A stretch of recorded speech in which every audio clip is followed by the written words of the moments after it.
আসসালামু আলাইকুম ওয়া রাহমাতুল্লাহি তাআলা ওয়া বারাকাতুহু। আলহামদুলিল্লাহ, আল্লাহ তাআলা শুকরিয়া। আল্লাহ সুবহানাহু ওয়া তাআলা আমাদেরকে দুনিয়াতে প্রেরণ করেছেন আল্লাহর ইবাদতের জন্য।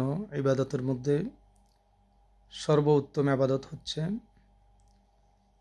নামাজ। তো ইস্তেগফার, এই ইস্তেগফারের মধ্যে তিনটা ফায়দা, যেটা আমাদের নিত্য প্রয়োজন।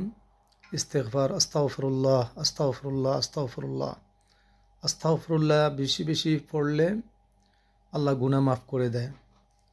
আর ইস্তেগফার যদি বেশি করে আল্লাহ সুবহানাহু ওয়া তাআলা ইজ্জত বাড়িয়ে দেয়।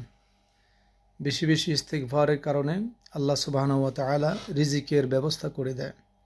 তো এই জন্য আমরা বেশি বেশি করে ইস্তেগফার পড়ব। আর সর্বোত্তম ইবাদত কোরআন শরীফের তিলাওয়াত। আউযু বিল্লাহি মিনাশ শাইতানির রাজীম।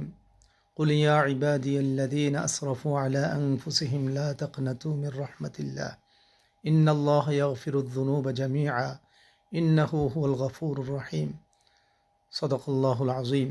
আল্লাহ তাআলার এই কোরআন হাকিমের আশার সঞ্চার, রহমতের এই আয়াত, পৃথিবীর সমস্ত দরজা বন্ধ হয়ে গেল আল্লাহর রহমতের দরজা খোলা থাকে। তো এই জন্য আমরা হামেশা আল্লাহর রহমতের আশা করব। আল্লাহর রহমত থেকে আল্লাহ যেন আমাদেরকে বঞ্চিত না করেন। হামেশা আমরা বেশি বেশি ইস্তেগফার পড়ব আর রহমতের আশা করব। আল্লাহর রহমতের চাদর দিয়ে যেন আমাদেরকে ঢেকে দেয়।